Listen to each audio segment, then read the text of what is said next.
Buenas noches a todas y a todos por venir. Vamos a hacer primero un poco de autobombo y a continuación comenzaremos con las charlas.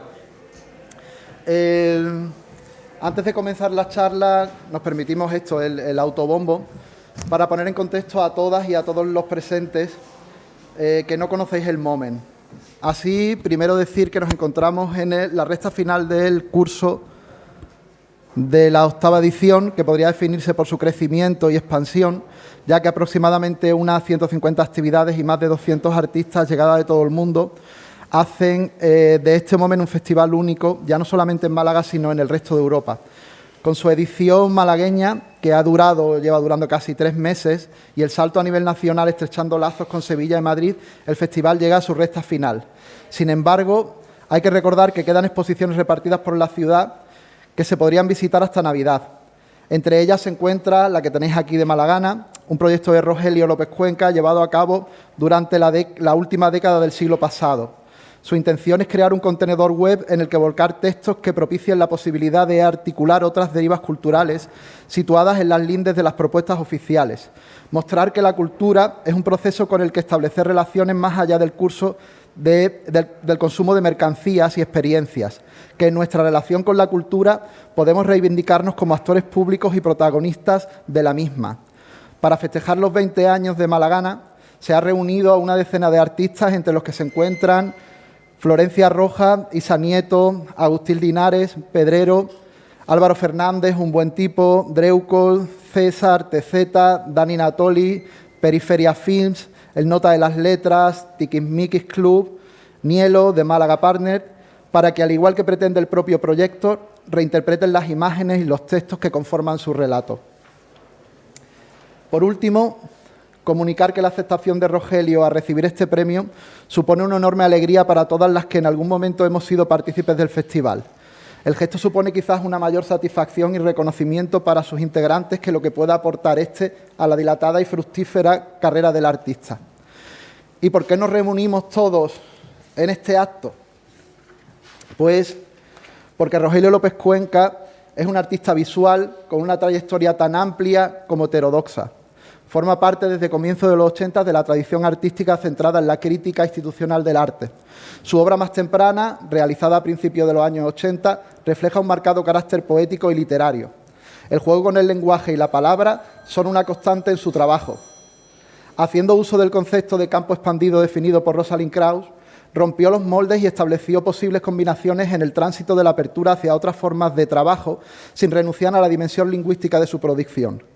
Ejemplos de ello son las prácticas de creación y acción colectiva, el apropiacionismo, el detournement situacionista o los trabajos llevados a cabo durante la década de los 80 y 90 en colaboración con diversos colectivos, entre los que se encuentran el grupo Agustín Parejo School, la Peña Wagneriana o el grupo de música maquinista proletario UHP.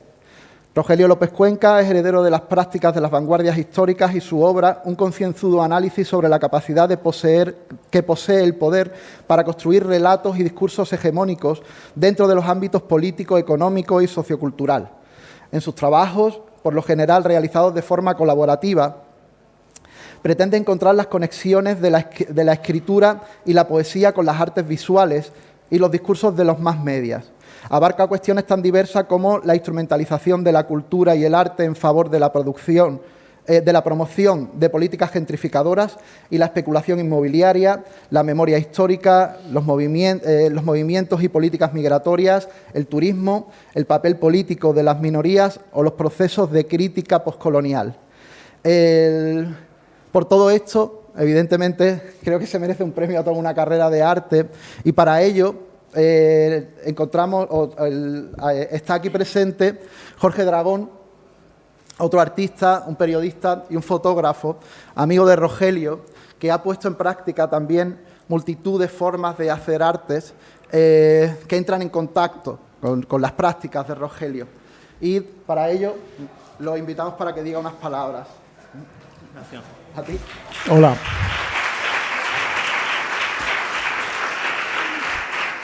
Nada, simplemente decir que creo que no me confundo si digo que todos estamos enormemente felices de que se le entregue el premio Momes 2021 a Rogelio López Cuenca. Amigo, maestro, ven para acá que te lo vamos a pasar. Aquí el ladrillo.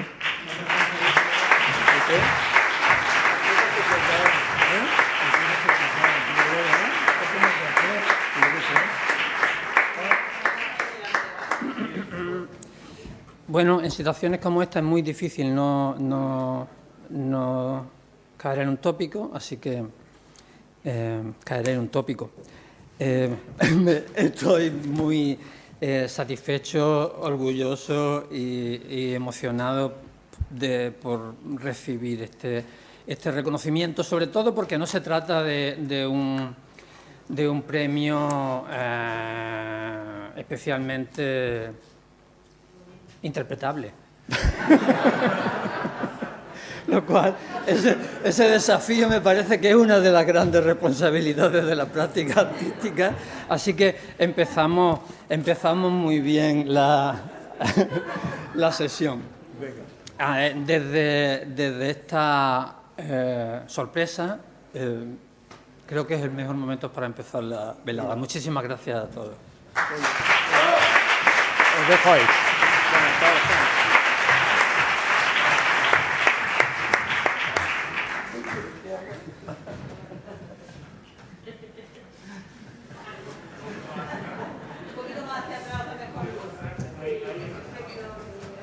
¿Quieres compartir conmigo la responsabilidad? Dejamos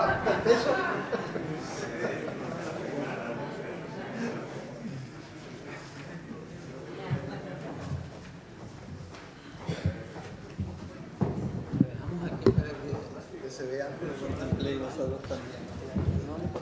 Aquí está la mascarilla. Parece de chocolate. Eso es.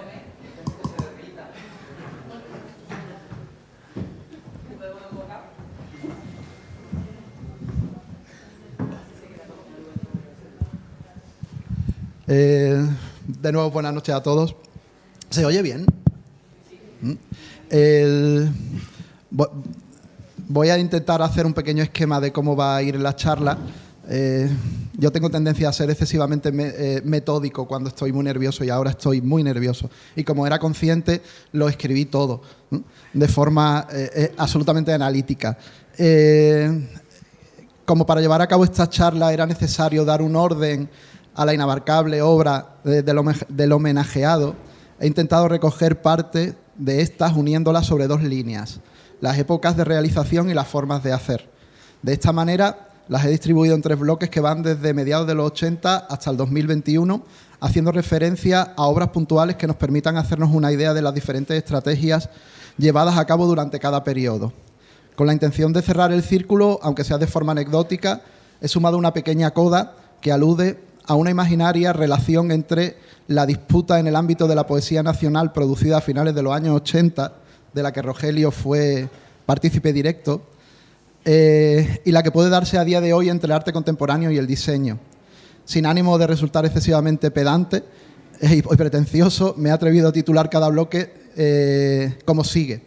Un primer bloque, los años 80, que está compuesto de la obra con Agustín Parejo School, creación artística y tránsito de la poesía a las artes visuales. Un segundo bloque, finales de los 80 y década de los 90, el archivo como herramienta para cuestionar y desbordar lo historiográfico. Por último, un tercer bloque, antes de la coda, las 2 últimas décadas, del 2000 al 2021, Málaga, Picasso y turismo, el acontecimiento neoliberal.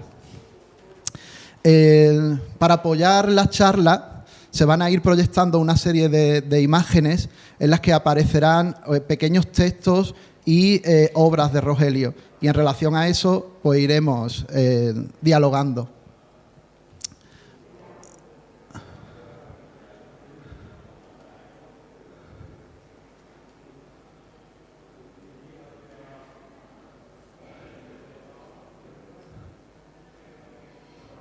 Vale.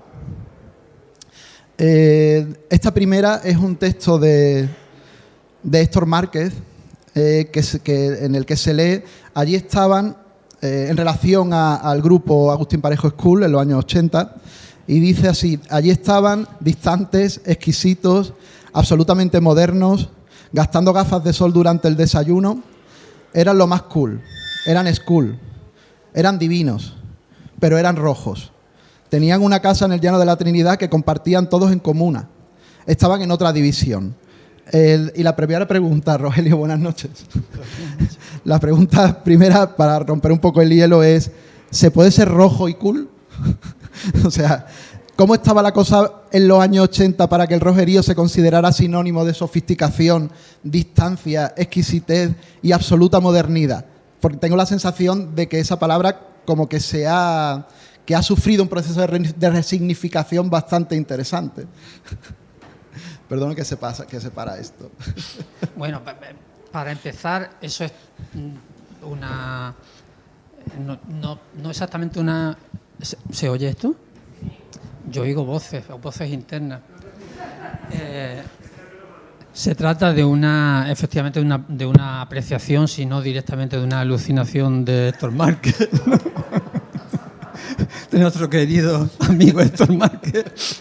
Pero si hay que contestar a esa pregunta, entre lo rojo y lo cool, me parece que data más o menos de la misma época, de mediados de los 80, una reflexión del lingüista y pensador estadounidense Noam Chomsky, que en una entrevista a un periódico nacional, probablemente El País en esa época, titulaba algo así como mientras no consigamos armar un movimiento de masas lo suficientemente sofisticado, no estaremos sino posponiendo el desastre. Y me parece que hasta ahora eso es lo que estamos haciendo, posponiendo el desastre. No hemos conseguido todavía responder a ese desafío de que la sofisticación sea masiva y de que un movimiento popular de desafío al desorden mundial sea lo suficientemente sofisticado, lo suficientemente complejo, ¿no? Que no responda a las provocaciones simplistas, no respondas de una manera también simplista, ¿no? Me parece que inconscientemente estamos intentando responder de ese modo y que ese modo sigue pendiente. Ajá. Sigo en relación al grupo de Agustín Parejo School. ¿Dónde surge y quiénes formaban, si es posible, decir parte de este grupo? ¿Era un grupo abierto o era un grupo hermético? ¿Era homogéneo? ¿Era heterogéneo? ¿Había gente que practicaba distintas formas de arte? ¿Y cómo se desarrollaba? A ver, yo quiero recordar que cuando se decidió nombrar o ponernos un nombre y como un mecanismo de entrada al mundo del arte. Cuando digo mundo del arte, imaginaos que era el mundo del arte en la Málaga del año 82. Es decir, no había. Pero esa propuesta arraigaba en un proceso, digamos, muy orgánico, ¿no? De un grupo de gente que se conoce y comparte vivencia y comparte hábitat, ¿no? Comparte un espacio en el que vive. Es decir, que tiene mucho que ver con experiencia no solo estética, sino también política y de experimentación de modos de vida que proceden de la segunda mitad de los años 70, ¿no? Donde también sucedió en Italia o sucedió en Inglaterra también o en Holanda. Es decir, había como una especie de necesidad de desbordar lo que era tanto la lógica de la oposición de izquierda al capitalismo como desbordar igualmente los modos tradicionales de hacer arte o literatura, de producir cultura, ¿no? Es decir, la vinculación que habían intentado reelaborar las llamadas neovanguardias de los años 70, ¿no? De emparentar el arte y la vida. Experiencias como la del Living Theatre, yo qué sé, todo ese tipo, todo eso estaba en el aire. No es tanto un trabajo en esa época no es tanto un trabajo de de ratón de biblioteca, ¿no? Porque tampoco había tanta biblioteca a donde mirar, quiero insistir en eso, ¿no? Una época en la que no existen los centros de arte, no hay...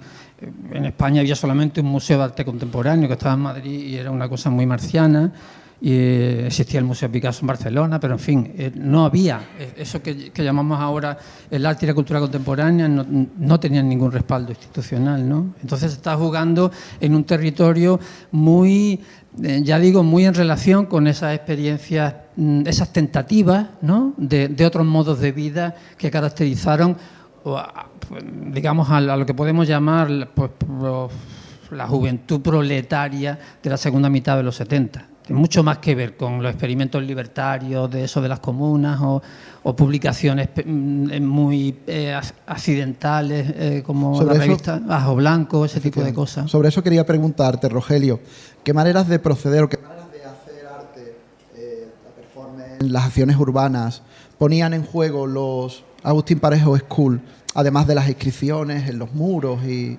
demás, el graffiti?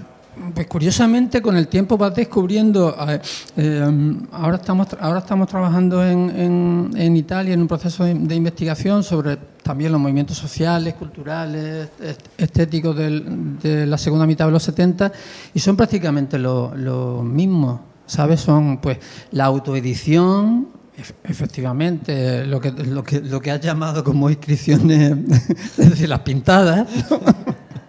Las pintadas, las autoediciones, la milagrosa fotocopia como una editorial barata y luego acciones que efectivamente no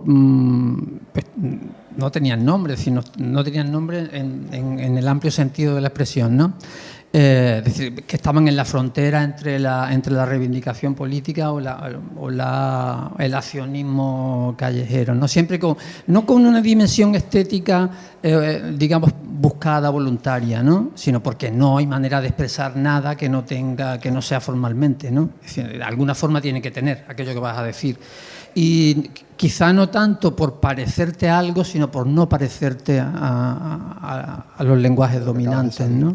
Que estás abandonando. En relación a todo esto, Rogelio, quizás tengamos parte del imaginario o el más documentado de la Málaga, de la generación que ahora ronda los 50, los que recorrían las zonas de las calles del centro, desde La Victoria a Lagunillas, la Cruz Verde hacia Beatas, Carretería, bajando hacia el bautizado como entorno Thyssen.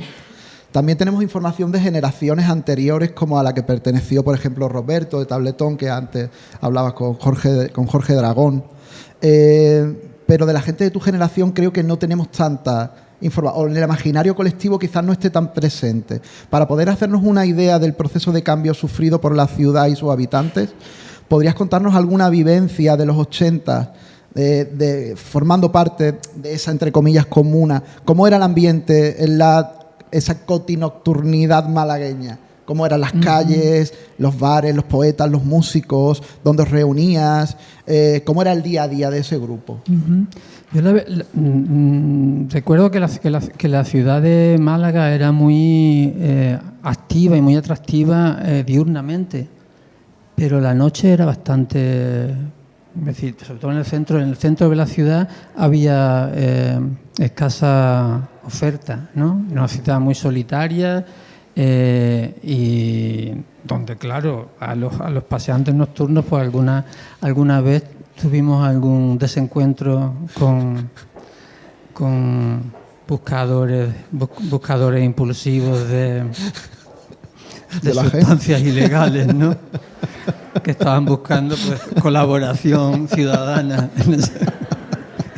recaudando fondos a tal fin, ¿no? Lo recuerdo más bien así. Vale, pues vamos a pasar directamente al siguiente fotograma. Y como os comentaba en un principio en la introducción, lo que he pretendido es hacer un poco la deriva para ir viendo cómo el trabajo de Rogelio va transformándose, y la primera de ellas, la creación artística y el tránsito a la poesía, a las artes visuales. Ahí hay una obra tenéis debajo el indicador, y el texto dice: me acuso de creer que la base de lo que llamamos creación artística no es sino la desviación del uso de la norma lingüística, y que desde la tradición oral a la contaminatio latina o a pound, al collage o al montaje, al pop art o al ready-made, la parodia, la manipulación, las recontextualizaciones, la cita, la ironía, el intertexto son los recursos en que se basa la creación. Esto es una cita de un texto tuyo, de una obra expuesta en Valladolid, en el Museo Patio Arena en el 2009. Y la pregunta es, tu obra desde el principio ha tenido un marcado carácter poético, que político también, por cierto. El juego con el lenguaje y la palabra son una constante. Además, la idea de campo expandido te permitió ampliar esos márgenes y establecer posibles combinaciones en un tránsito de apertura hacia otras formas de trabajo sin renunciar a esa dimensión lingüística. ¿Cómo llevaste a cabo ese paso de la poesía a las artes visuales, Rogelio? ¿Reconoces un punto de inflexión o un momento particular en el que decidieses dar ese paso? ¿O consideras que realmente no hay una... no hay una ruptura o no hay no son compartimentos estancos? ¿Fue algo natural o...? A ver, hay dos aspectos. Uno es, desde luego, hay que reconocer, y es de los pocos reconocimientos que por mi parte creo que merecen hacerse a la institución universitaria, que fueron informaciones de, digamos, estudios de la vanguardia histórica, ¿no? El descubrimiento de que en el primer tercio del siglo XX las prácticas artísticas no tuvieron, como en un momento de crisis de la modernidad, una distinción disciplinaria tan exhaustiva como se nos ha vendido, ¿no? Sino que la práctica de la pintura, la danza, la música, la fotografía, la literatura, en el caso quizá paradigmático de las vanguardias rusas, ¿no? Esta revelación venía precisamente digamos, a legitimar las sospechas que uno tenía, ¿no? De que la poesía entendida como ese derroche de blanco en la página, ¿no? Es decir, escribir de modo que nunca completes el renglón, ¿no? Eso no entendía a qué se debía aquello, ¿no? Y la pobreza que veías en la mayoría de la poesía que se hacía en la época, empezaste a descubrir que había habido un cierre en falso de esas experiencias, ¿no? Esa llamada al orden que sucede después de la Primera Guerra Mundial, básicamente, ¿no?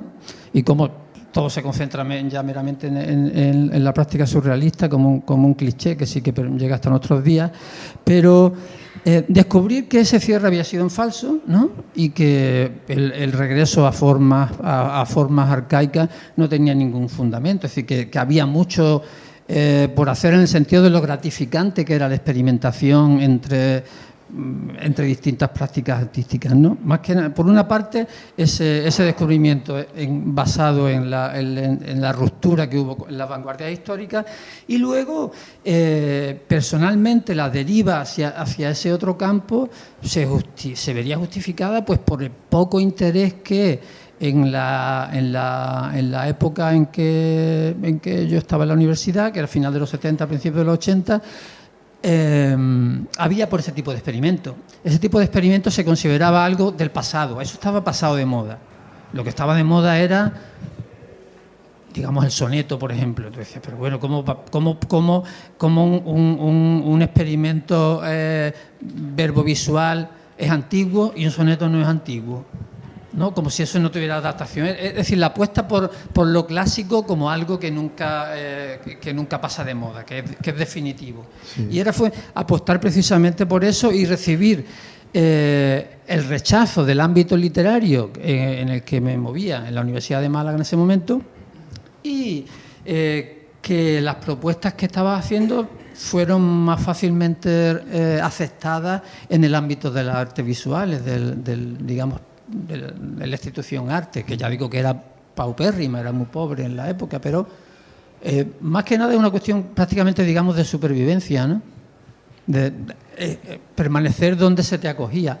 Ajá. Yo lo he comparado a veces con la actitud de un refugiado, ¿no? Que piensa que está temporalmente en un sitio, como ya regresaré al ámbito al que creo que pertenezco, pero que, pues como los campamentos de Líbano, los campamentos saharauis, tienen más de 40 años de historia, ¿no? Sí, y ha habido generaciones que ya han nacido en esa frontera, y yo creo que probablemente me vaya ya a morir en esa frontera, ¿no?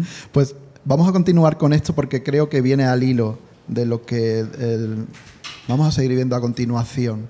El siguiente fotograma lleva por título La ampliación del campo, objetos verbales, una poética verbal y visual, y el texto dice la recuperación de la iniciativa del hablante en la lengua que le incumbe tanto como recibe, como cuando emite el deseo y la imaginación de unas formas de creación, habla, vida no alienadas, la intervención de los flujos de circulación de los signos, no solo verbales, y, en fin, la manufactura de juegos de palabras imprevistos, humorísticos, subversivos, not for sale, que vengan a hacernos atender y entender los procesos verbales de los cuales estamos constituidos y en los cuales estamos inmersos, podrían perfectamente definir los trabajos con las lenguas de Rogelio López Cuenca, que muy bien y por sí mismos podrían, a su vez, definirlo como poeta. Estas son palabras de María Salgado, de la exposición llevada a cabo en el vaya, se está moviendo, en el museo, en el Reina Sofía, y quería preguntarte en relación a la capacidad de emancipación del arte, que creo que es la deriva por la que quizás tú caminaste frente a esas otras maneras de hacer poesía de la que estás hablando, ¿no? Que ponían de moda lo que ya existía o ya olía un poco a rancio, que era mantener el soneto o mantener las formas, ¿no? Marx definió la alienación como un no saber lo que se hace y aún así hacerlo, ¿no? Respecto a la creación política como producción lingüística, ¿cómo se genera la producción lingüística y de qué forma trabaja en la construcción de esa distorsión de la naturaleza humana, que es la alienación? Claro. A ver, la relación entre lenguaje y realidad es insisto, como al principio, muchísimo más compleja de lo que entendemos. No es que las cosas tengan nombre, ¿no? Sino que la denominación es la que crea más bien las cosas. Tener conciencia de que la inmensa mayoría de las ideas que tenemos acerca del mundo no proceden de nuestra experiencia directa, ¿no? Aunque creamos que es así, que las ideas que tenemos sobre el mundo son ideas nuestras, sino que proceden de otros relatos que se nos han hecho, de imágenes que hemos visto, de representaciones. En ese sentido tenemos que entender que el arte o los lenguajes no están reproduciendo la realidad, ni esa es su finalidad. En realidad están produciéndola, están creándola.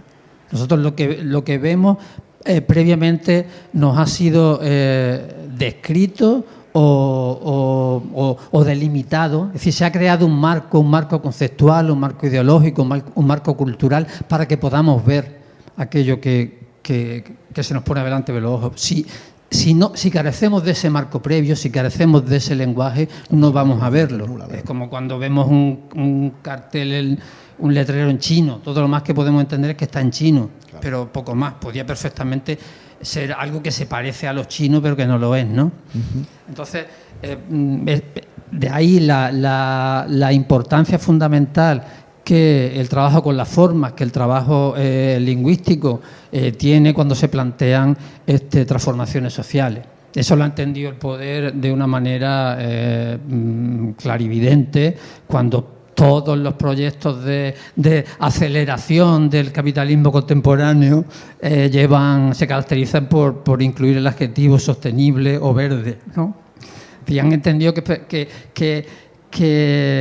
¿Qué es el lenguaje el que va a legitimar y el que nos va a hacer comprensible aquello que vemos? Nuestro trabajo desde las prácticas artísticas, digamos, antagonistas, es precisamente poner en evidencia esas falsificaciones, ¿no? Y esas falsificaciones se hacen desfamiliarizando aquello que el hábito ha hecho natural, ¿no? Y nos parece que transparenta y que es automática la relación entre los significantes y los significados, ¿no? Al final se respira, se vive, se percibe lo hegemónico, ¿no? Se vive desde ahí, se habla desde ahí. Sí, no se percibe, que digamos, nosotros estamos dentro de ello, ¿no? Vivimos en eso.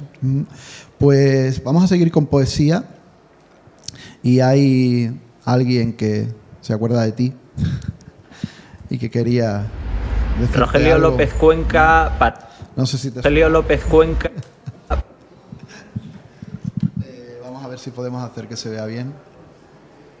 Es el poeta Carlos Pardo, que amablemente se prestó a decir unas palabras cuando se enteró que se le entregaba el premio. Rogelio López Cuenca para mí es, decir esto es peligroso, pero para mí es todo lo que debería ser un poeta. Decir esto de alguien relacionado con las artes, un artista, siempre suena muy cursi. Incluso de un poeta decir que es poeta a veces puede sonar bastante cursi. Pero todo el juego de lenguaje que tiene su obra, toda la capacidad de encontrar aquellos espacios de la lengua que no son los puramente denotativos, que no son los puramente literales, sino que son precisamente todo este campo en el que se mueve la literatura, que es el campo de la sugerencia, de las connotaciones, de los contextos, también de los contextos, también y sobre todo de los contextos políticos y afectivos, pues el rigor y la capacidad, la intuición que tiene Rogelio para llevar su obra hacia ese territorio, ahí me parece la propia de un poeta que por suerte no escribe poesía, sino que la lleva a otro terreno. Pero a la vez, como buen artista que juega también a desmentirse a sí mismo, algunos de sus grandes artefactos son sobre todo un uso literal extrañado. Es decir, a veces con la obligación de la literalidad, con llevar al lenguaje a lo que literalmente debería suponer, Rogelio lo que hace es mostrar precisamente la ridiculez de ciertas concepciones lingüísticas, es decir, de ciertas cosas que asumimos como reales o como naturales. Estas eran las palabras de Carlos, que se ofrecía a hablar sobre tu obra y la relación con la entrega del premio, ¿no? Seguimos con el tema de la poesía y vamos a ir cerrando ya ese primer bloque. En este caso, la poesía es un arma cargada de futuro, esa frase de Celaya. El manifiesto, la otra sentimentalidad y, perdonadme el francés porque soy fatal, poésie pour les puits o pour les pois. La pregunta es la siguiente. Aquí vamos a hacer alusión a un pequeño cisma o un conato que se generó en los años 80, donde ciertos poetas lanzaron un manifiesto que llevaba por nombre La otra sentimentalidad, en tanto que ellos entendían la necesidad de crear una manera nueva o una nueva forma de sentir. Frente a ese manifiesto se mantenían otro grupo de poetas que entendían la capacidad que tiene la poesía de emancipar, la capacidad que tiene la poesía para transformar, y no estaban dispuestos a aceptar así de buenas a primeras el cambio o el giro que se estaba intentando llevar a cabo. Inaugurada la segunda mitad de la década de los 80, se produce este acontecimiento dentro del ámbito de la poesía que generó cierta polémica. Fue la publicación en el diario El País del manifiesto La otra sentimentalidad o Nueva Sentimentalidad, en el que se defendía una necesaria revisión y renovación de las formas históricas de construir sentimentalidades en la poesía acorde con los tiempos. Respecto a esto, Rogelio, ¿podrías comentarnos si la hay, la relación entre dicho manifiesto y la acción, que es un videopoema o un videorecital o algo así, que llevaste a cabo junto a Esteban Pujal Gesalí en el 89, aquí al lado, en el Centro Cultural de la Generación del 27. ¿Hay una relación entre ese manifiesto y vuestra acción como respuesta a eso, o no hay ningún tipo de relación? A ver, a posteriori podemos entenderlo así, pero en principio la intención fundamental era desvincularse de ese mundo que nos parecía agotado, ¿no? Incluso esa oposición entre la poesía entre esa esencialidad o el relato de la nueva sentimentalidad, nos encontramos muy ajenos a ese debate, ¿no? El propio, iba a decir chiste, pero el propio recurso del título de la acción, Possible le Poivre, precisamente lo que quiere es incidir en la referencia que ha hecho Carlos Pardo antes, ¿no? Es decir, utilizar la errata como un recurso poético creativo, ¿no? Possible le Poivre, para el lector rápido leería Poesía para el pobre, que es lo que recuerda al poema de Celaya, pero no dice eso. Es decir, el hecho que haya que la propia musicalidad, la propia memoria nos haga entender algo que no está ahí, es precisamente uno de los recursos más poderosos de esa herramienta del extrañamiento, ¿no? De hacer en algo que es tan familiar que somos incapaces de distinguirlo,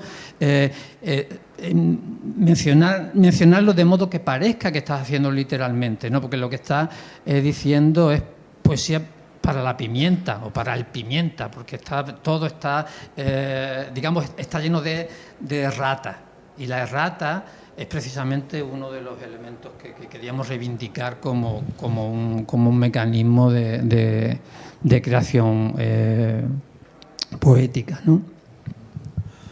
Muy bien, pues vamos a terminar con este bloque y abrimos el siguiente. Cerramos la parte de la dimensión poética, aunque siga manteniéndola, nunca la abandonó. Pero ahora quería hacer alusión al tema de... Bueno, en relación a esta obra, Málaga 1937, Sergio Raimondi escribe lo siguiente, y ahora te haré una serie de preguntas en relación a esto y a la acumulación de información y cómo ponerla en contacto, ¿no? Cómo hacer que dialoguen enfrentando unas historias con otras, ¿no? A distintos niveles. Dice, la obra es Málaga 1937, de 2007. Un exceso de información produce el ruido necesario para silenciar un hecho atroz. Relatos orales, fotografías, artículos de periódicos y revistas en diversas lenguas, crónicas, novelas, libros de historias, artículos académicos, una entrada a la enciclopedia en carta, grabados, tiras humorísticas, proclamas, poemas, mensajes radiofónicos, dibujos, mapas, películas. El conjunto de los materiales reunidos por López Cuenca, entonces, viene no solo a mostrar una historia y la magnitud del silencio sobre ella, sino también a instalar la pregunta acerca de cómo semejante silencio se ha podido conformar y sostener a través del tiempo. Preguntar por el silencio es empezar a romperlo. La obra de 1937 es un proyecto de recuperación de memoria histórica en relación al éxodo y la matanza de la carretera de Málaga a Almería. Esta pieza reúne numerosos y heterodoxos materiales y la pregunta es, ¿por qué un archivo, Rogelio? ¿Qué capacidad o potencialidad alberga el hallazgo, la conservación de los documentos ordenados o la clasificación que producen las instituciones, los medios, las personas? Aquí yo creo que fundamentalmente el desafío radicaba en dar el mismo valor a las memorias del duque de Alborán que a las memorias de un vecino de un pueblo, no sé, de Alozaina, de cualquier sitio, que a los 6 tomos de las memorias de un militar franquista ponerlas en la balanza y que pesaran lo mismo que medio folio escrito por alguien a duras penas que no sabe escribir y que tiene un recuerdo vago y un léxico muy limitado, pero que está cargado de verdad. Y sobre todo en incorporar al archivo, a este archivo de memoria, una visión que desde entonces no me ha abandonado en todas las investigaciones posteriores que he hecho sobre la manipulación de la historia y la construcción de la memoria, que es descubrir cómo cuando los historiadores o quienes están interesados por la historia recurren a los archivos, nunca tienen en cuenta que el archivo no se ha construido solo. El archivo se ha construido sobre todo a exclusiones. Y todo aquello que ha dejado fuera, todo aquello que no está en la biblioteca, es lo que nos debería de llamar la atención, lo que Sergio Raimondi llama el silencio, ¿no? Este texto tan hermoso, tan estremecedor. Y con mucha frecuencia esas narraciones a las que el poder no ha prestado tanta atención se han conservado porque están en relatos que se consideran valiosos históricamente, no se han considerado valiosos históricamente hasta ahora, que son las memorias personales, las memorias orales, los relatos privados y sobre todo la ficción, como en la literatura de ficción, en los cuentos, en los chistes también, por ejemplo, se conserva muchísima memoria, muchísima documentación, pero que exigen un esfuerzo más centrado a la hora de interpretarlo. Pero ahí hay muchísima más información que aquella que han decidido los historiadores o los museos conservar. Tengo la sensación de que estas estrategias consiguen no definir los hechos, pero sí hacer aflorar los acontecimientos históricos sin resultar en ello un proceso maniqueo, ¿no?, o tendencioso, como que y lo mismo me equivoco, pero tengo la sensación que surgen en esos intersticios donde choca un diálogo, un discurso con otro, ¿no? Y ahí es donde uno rápidamente reconoce una parte de verdad o una parte de la realidad sin que el artista tenga que tomar partido, ¿no? Simplemente enfrenta voces, enfrenta acontecimientos, distintas perspectivas, y por supuesto no es una exposición polarizada, ¿no? Y quizás eso tenga mucho más de verdad que decir esto es, ¿no? Esta es la realidad pictórica, o esta es la fotografía, o esto es... pues vamos a seguir avanzando un poco más, pero hay otra persona que quería... Rogelio. A ver, que quería saludarte, que es la historiadora del arte, Ana Caselli, que se acuerda de ti, y gracias a Elo mando este vídeo. Rogelio, bueno, un gran honor hablar de Rogelio, un artista al que quiero mucho, he tenido la suerte de trabajar con él varias veces y últimamente de tenerlo muy cerca en Roma durante meses, es un lujo para mí. Me encanta su manera de abordar los temas más cruciales de la contemporaneidad, una mirada siempre muy anticonvencional y una manera de hacer arte que es simple y desde luego muy compleja al mismo tiempo. O sea, tiene la capacidad de abordar temas muy complejos con una mirada crítica y de alguna manera divulgarlo de manera sencilla porque él es consciente y para él lo que vale más de todo es la posibilidad de dar al lector la posibilidad de releer críticamente el mundo. Lo que me encanta de él que es su mirada anticonvencional, me parece que es uno de los pocos artistas libres que hay en este mundo. Lo que me interesa subrayar es el magnífico rol de la palabra en su en su trabajo, la atención al lenguaje, que sea un lenguaje escrito, un lenguaje de imagen, la capacidad de Rogelio de decodificar los mensajes que están ocultos para las imágenes que nos proporciona el mundo y en el lenguaje también. Entonces, es un trabajo el suyo extremadamente muy poético, basado sobre la palabra, y muy político al mismo tiempo. Y de una extrema rafinatez que él consigue, yo creo, tramitar de manera muy humilde, diría yo. Y eso es muy interesante para mí, con una extrema elegancia.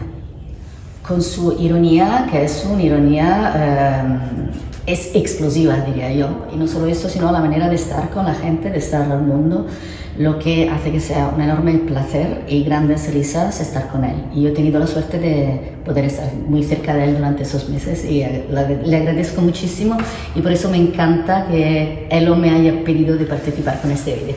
Gracias. Bueno, pues aquí teníamos las palabras de Ana Cistelli también. Vamos a continuar, Rogelio, con el... Seguimos con el archivo, pero tengo la sensación de que el archivo puede, de alguna manera, funcionar de diferentes formas.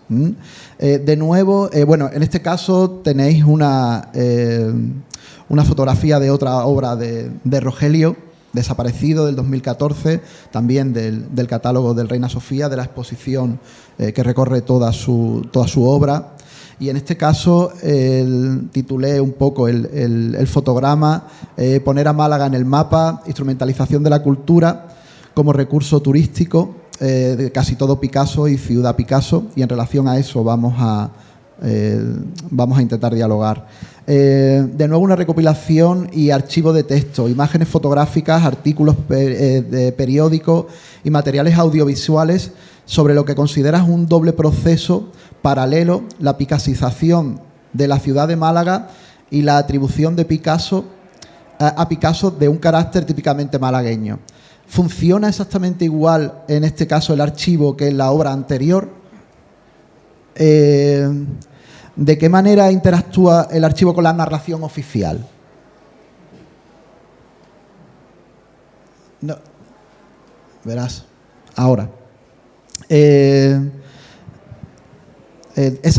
O sea, ¿funciona de la misma manera aquí que en la obra de Málaga 1937 o aquí se utilizan otra serie de recursos, otros procedimientos? Pero digamos que mientras que hay unos aspectos comunes, que son el poder que tiene la producción cultural, como decía antes, para crear realidad, y pongo un ejemplo muy claro. ¿Sí?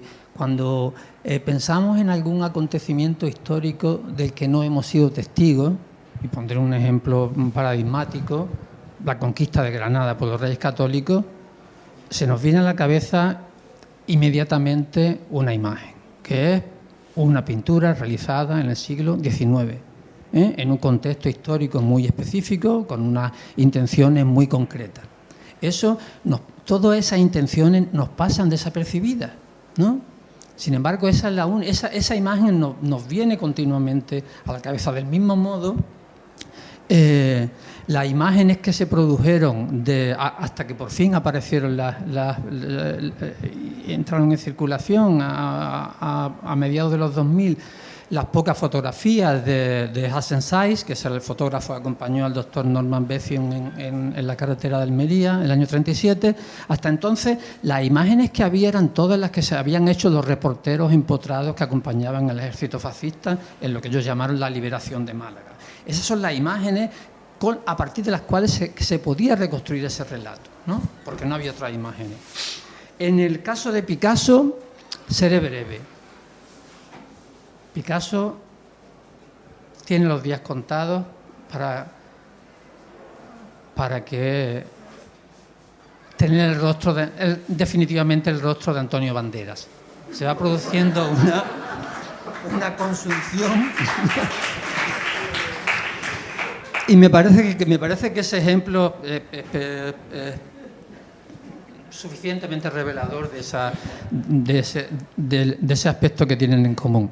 La diferencia fundamental entre los dos archivos, o anarchivos, porque son archivos desordenados, archivos que no tienen una voluntad autoritaria, no responden a una jerarquía, sino a una lógica que podríamos llamar poética, de recurrencias, de repeticiones, de ritmos, ¿no? Las diferencias serían, por una parte, que no se están produciendo ya imágenes. Es difícil que estamos, sí, a partir de archivos de revistas, por ejemplo, de las repúblicas de la órbita soviética que se están ahora haciendo públicas, pero no aparecen grandes novedades respecto a la caída de Málaga en la Guerra Civil, ¿no? Sin embargo, Picasso es una máquina de producción incansable, ¿no? O sea, que es una marca que se puede aplicar a cualquier producto que os podáis imaginar, multiplicando su capital simbólico de una manera exponencial. Entonces hay una gran diferencia entre cómo el archivo de Málaga 1937 no es que esté cerrado, pero crece a un ritmo muy menor que el picassiano, que es una máquina verdaderamente incansable, ¿no? Vale. Me gustaría hacer referencia también, Rogelio, a algo que me interesa mucho, que tiene relación con la arquitectura y la urbanística. Y es el concepto de economía y políticas del acontecimiento. O sea, cómo se construye la ciudad de tal manera que la posibilidad de que surjan de forma espontánea un acontecimiento quede rápidamente eliminado del juego. O sea, cómo todo se organiza de tal manera que es necesario o que se hace necesario un continuo. Hay que estar continuamente generando eventos y esos eventos tienen que producir se produce un abigarramiento tal que la posibilidad de que surja algo espontáneo es no improbable, sino casi imposible, ¿no? ¿Cómo se consigue eso en una ciudad como Málaga, no? Se consigue, a ver, es que responde a la lógica capitalista del crecimiento infinito, el crecimiento continuo. Tienes que estar continuamente produciendo eventos, produciendo acontecimientos, produciendo novedades, ¿no? Y a ese respecto quisiera señalar algo que me parece que es algo en lo que no se ha reparado demasiado. Cuando apareció hace muy poco la noticia de un nuevo museo, de la posibilidad de un nuevo museo, no de acoger al Hermitage, había gente que lo celebraba, gente que le pareció una locura, pero me hizo pensar en cómo, del mismo modo, el último museo que se abrió, que fue el Museo de Málaga, el que acogía los restos del antiguo Museo de Bellas Artes, ¿no? Efectivamente, provocó también una avalancha de visitantes, ¿no? Que van a verlo como una novedad, pero se hacen un selfie y enseguida ya aparece. La gente vuelve otra vez a retraerse a la espera de otra novedad. Entonces, la contradicción que hay entre la entidad que se le atribuye a la permanencia, a la durabilidad de un museo y el régimen de novedad permanente que exige la sociedad espectáculo contemporánea, ¿no? Es decir, no puede estar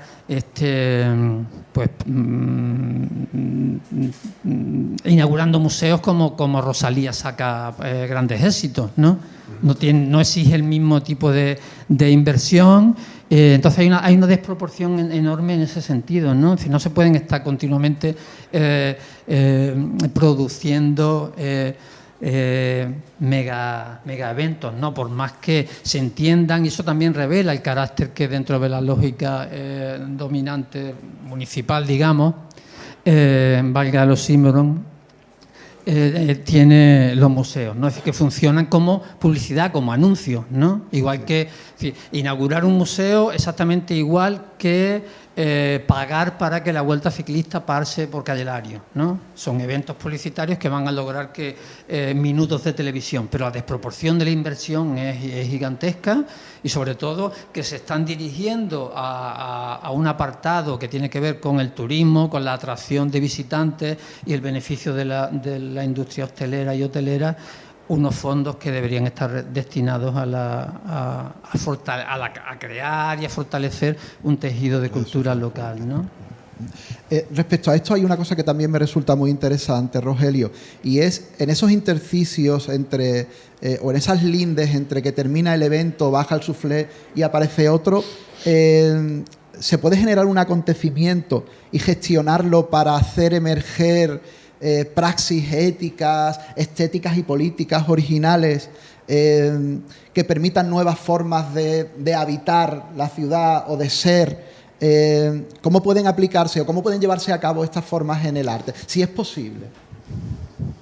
Yo creo que lo que has definido, en los elementos que has mencionado, prácticamente estabas describiendo la experiencia de la Casa Invisible, o la de la Ingobernable en Madrid, o las experiencias de centros sociales ocupados en Italia desde los años 70, ¿no? Ahora que digo que estamos trabajando en Roma, el centro social ocupado más antiguo data del 77, es decir, tiene 40 años de antigüedad, tiene una legitimidad que le ha dado su permanencia, su implicación en el tejido social. Es algo verdaderamente no incomprensible, digamos, sino escandaloso, ¿no? Es escandalosa el tic autoritario que desde la institucionalidad municipal tiene como encañonado desde el primer momento experiencia como la de la Casa Invisible, ¿no? Que digamos que es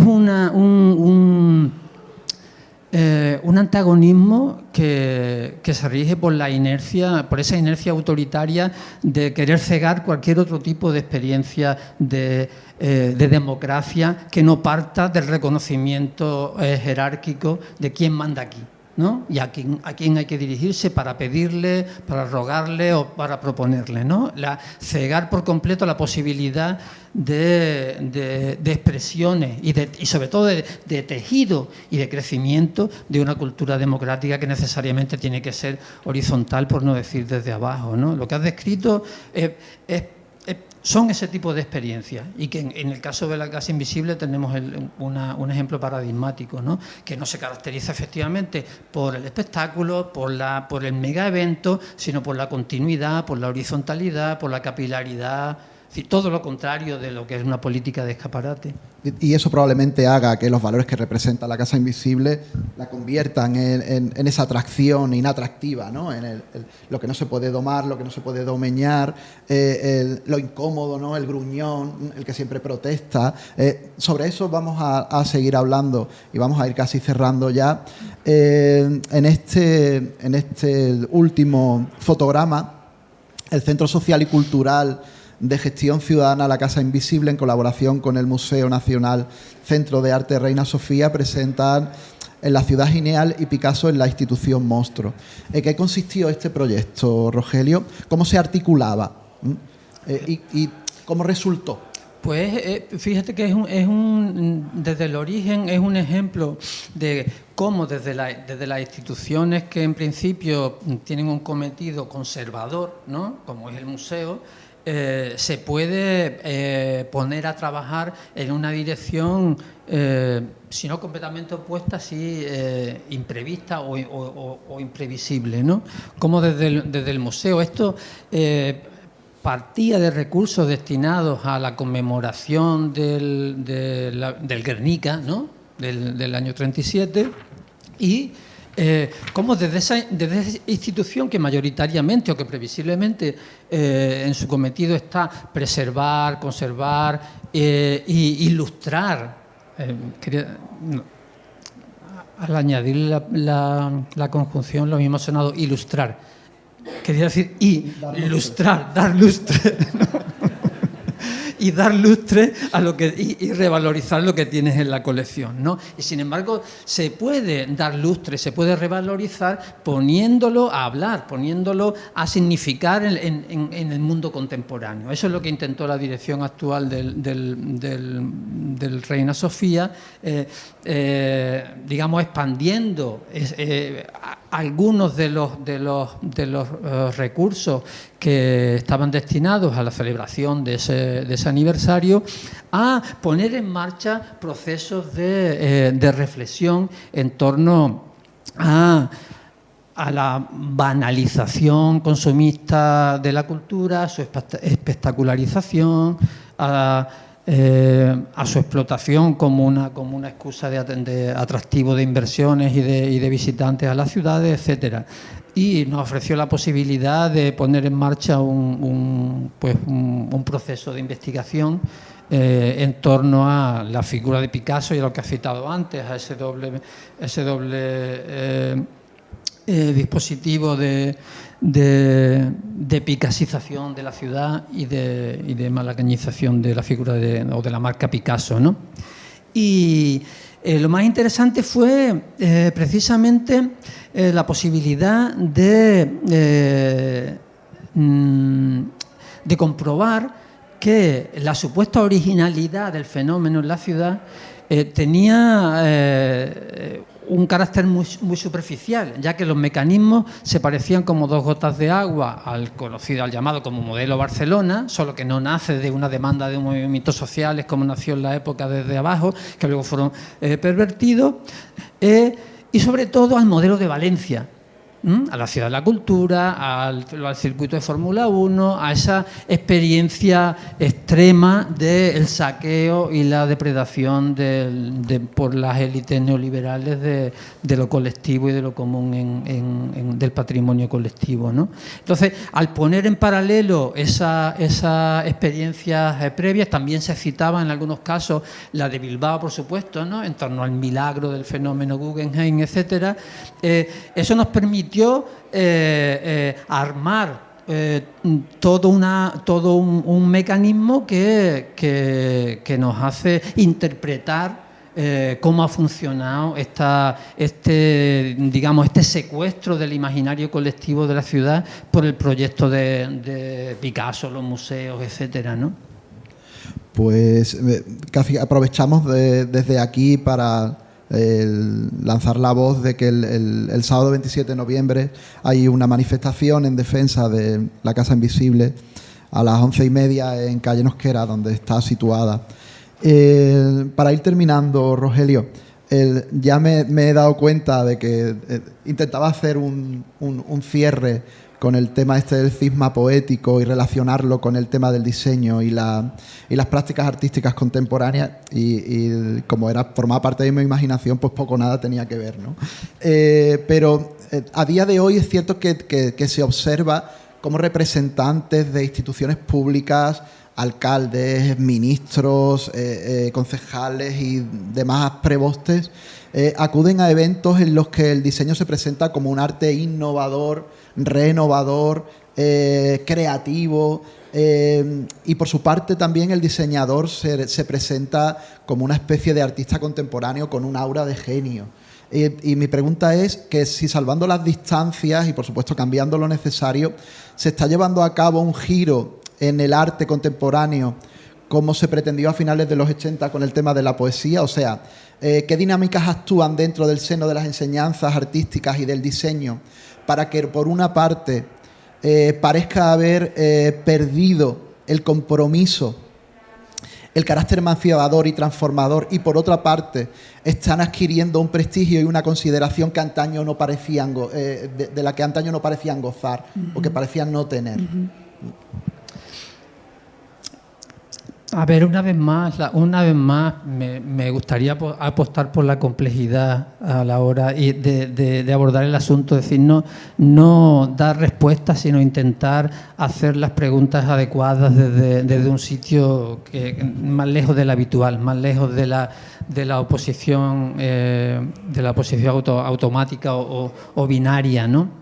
Pero estaba pensando en la figura emblemática de Enzo Mari. Enzo Mari, el diseñador italiano que a final de los 60, principios de los 70, crea la idea del do it yourself, del hazlo tú mismo, ¿no? Y cómo cómo esa idea que nace de un militante comunista comprometido con su oficio y con la transformación social es directamente apropiada y pervertida y conquista el mundo por un simpatizante nazi como es el creador de IKEA, ¿no? Y eso me parece que no es tanto una oposición, sino lo que debemos ver es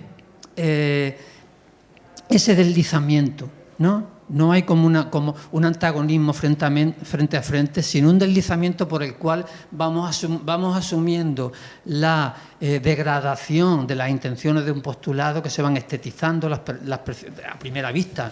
Son iguales, ¿no? Son madera de pino, y hay una invitación a que tú juegues con eso, a fabricarlo, pero hay unas intenciones y unas consecuencias absolutamente opuestas y antagónicas, ¿no?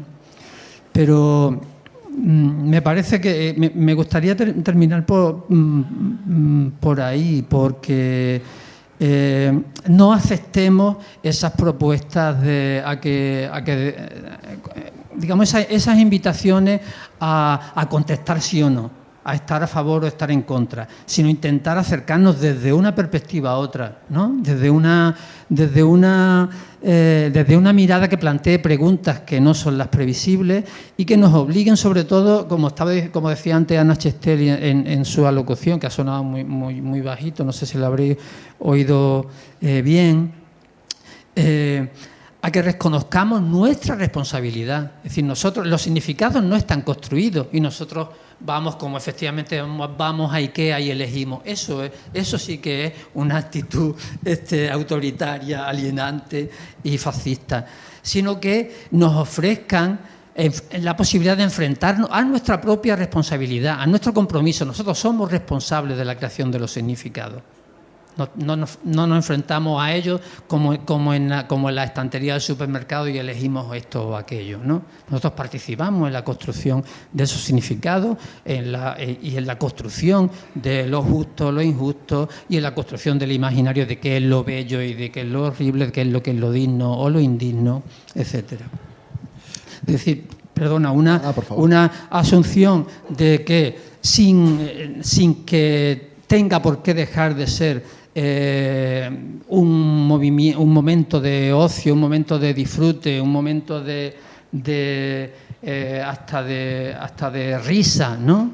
La práctica artística no puede renunciar a ofrecer un momento de interrupción de la lógica del consumo y aportar la posibilidad, por lo menos, de una reflexión acerca de cuál es nuestro papel en la construcción de aquello que estamos viendo.